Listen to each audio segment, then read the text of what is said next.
ये कहानी है शामपुर नामी एक गांव की। वो गांव जो दिन की रोशनी में किसी जन्नत से कम नहीं लगता था, लेकिन जैसे ही सूरज गुरूब होता, गांव पर एक अनजाना खौफ छा जाता। गांव के बड़े बूढ़े अपने बच्चों को शाम के बाद घर से निकलने से मना करते थे, क्योंकि ये वक्त होता था नीना का। नीना कोई आम औरत नहीं थी, बल्कि एक चुड़ैल थी जिसकी रूह कई सालों से गांव के पुराने पीपल के दरख्त पर भटक रही थी। कहते हैं कि नीना इसी गांव की एक खूबसूरत लड़की थी जिसे गांव के जमींदार ने धोखे से मार दिया था। मरने से पहले उसने कसम खाई थी कि वो किसी भी खुशबाश नौजवान को इस गांव में चैन से रहने नहीं देगी।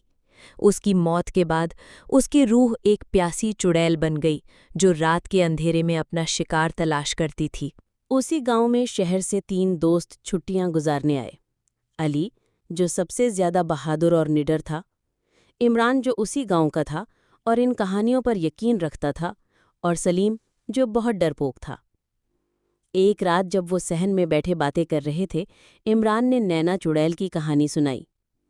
इमरान खौफजदा लहजे में, यार अली, तुम लोग शाम के बाद बाहर मत घूमना।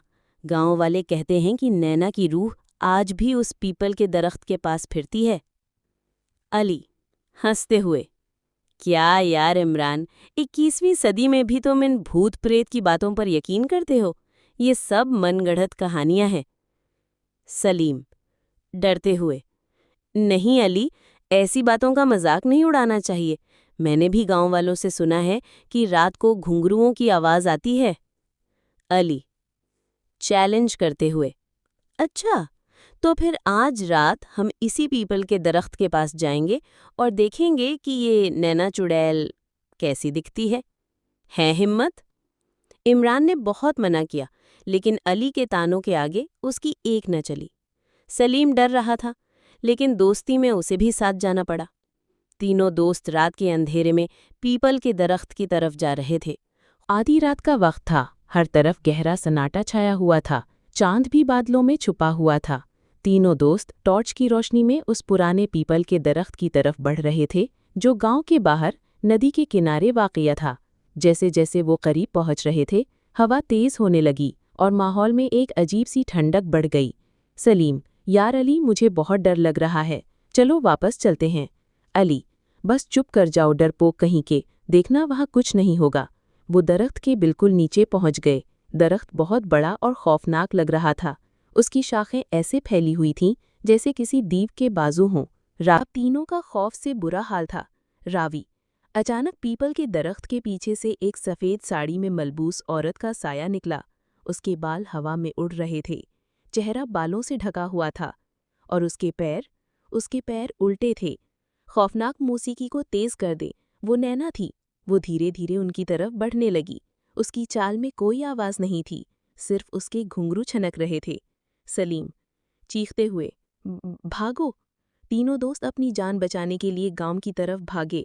वो भाग रहे थे और नैना उनके पीछे हवा की तरह तैर रही थी। उसकी खौफनाक हंसी पूरे माहौल में गूंज रही थी।